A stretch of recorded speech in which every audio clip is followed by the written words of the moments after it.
they were the best in the entire league at moving the ball upfield after they made the catch. So that means it's not like Rodgers has to gun the ball downfield to make it work. These guys can get the ball and make plays in the open field.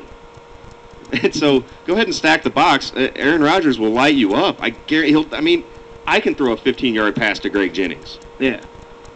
Aaron Rodgers is in the NFL. Oh, I got a laser rocket arm. Laser. I saw that look you gave me. Like, well, maybe not. No, I could do it. Slant route, just quick slant route. Jennings? Greg Jennings, dude. I'll hit him. I'll hit him on a slant. GJ? He'll turn it into an 80-yarder. Especially if I was Aaron Rodgers. Yeah, you know. I was just going to say, he'd probably throw it and he'd have to turn around. Dude, I would lead him perfectly. Are you kidding me? You obviously don't remember. We played football once, B. I remember. I'm pretty sure I completed about 90% of my passes that afternoon. Oh, you did. Yeah, you did. We ain't Greg Jennings. Well, no, imagine if I'd have had Greg Jennings on my team. I'd have completed 100% of my passes. I'd have thrown to him every time. You know what I mean? Yeah. Greg Jennings, slant route. That's all I'm saying. That's all I'm saying. Ryan Grant's not going to be a bust. Go to hell, Fantasy Pro Forecast. I was so upset. Like Larry Johnson, okay, maybe. O-line's not as good. If Brody Croyle is their quarterback, teams can kind of stack the box and see if they can shut LJ down. He got hurt last season. He's had a lot of miles on him the 2 seasons before. I mean, there's a lot of reasons why Larry Johnson could be a bust. However, what if he's the Larry Johnson we saw a few years ago that had him number 1 over LaDainian Tomlinson and a lot of people's predictions going into fantasy? A lot of people had Larry Johnson going into last season as like right up there number 1. Season before last, 2 seasons ago. It was LJ or LT. Nobody could decide who it was. Hey. Yeah. And LJ had a great season that year. So he could bounce back. I mean, he's not old. He could bounce back. He could do it. And I have him on my team. I am, however, letting go of Steve Smith. Had to. I have to. I got to keep running backs. And that is one of his trusting guys, so. Yeah. I love Steve Smith. But I want to get to this. I want to get the whole thing done. I've been telling you guys I'm going to put out a strategy guide. Just a whole top 25s, and I want to get it done and get it out there and get the ball rolling, because we are honestly a little over a month away from just picking our teams, man. We are a little over a month away from fantasy draft time. I'm starting to get worried. You're starting to get worried or jacked? I'm starting to get jacked up. I mean, for football season, yeah, I'm geared up, for sound, but I'm all geared up for sound. Dude, I'm more excited. I'm probably more excited about fantasy football than just regular football. Dude, you will see, B-Right. This is your first year. You will see. After this year, you will be hooked like no other, and it'll be fantasy football. Will be on your brain in the off season. I mean, just trust me. There's here's nothing my better. thinking. I'm gonna freeze up and just start picking. Just picking. Well, no. And, You'll be cool, dude. I'm gonna end up with the worst team ever.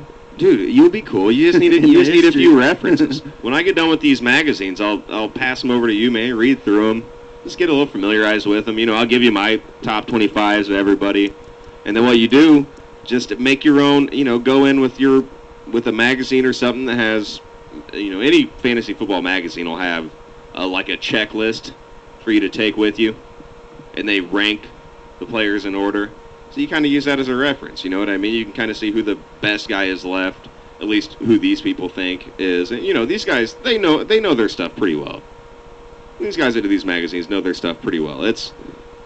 Fantasy football isn't rocket science, however. There is a little bit of luck to it. And Ryan Grant's not going to be a bust. I disagree with these guys in this magazine about that. And listen, I said last year, I was thinking the other day of things I was right about. How many did you get? A lot, dude. Going into last season, I told everybody. One of the first things I said was, you are absolutely crazy if you don't think Randy Moss and Tom Brady are going to have a gigantic year. I was like, everybody, Randy Moss can't do it anymore. Did you see him in Oakland? I was like, dude, this isn't Oakland. This is Tom Brady. These are the Patriots. Well, he probably won't, behave, and he'll be in trouble with Belichick. No. Randy Moss is going to be on a winning team catching a lot of footballs. He's got no reason not to be happy. I try to tell everybody, just watch Randy Moss, huge year. I didn't know to that extent, but I knew he was going to have a really, really nice season. I said it. I don't know if there are any tapes, but I said it. Elwood was listening. He knows. Yeah. Also, Jamal Lewis. Everybody was writing Jamal Lewis off. I said Jamal Lewis is going to have a big year. Because you have to factor in things like emotion. That's what a lot of these fantasy guys leave out, and a lot of people leave out, and it's easy to do. You look at statistics. You look at statistics for the last few years.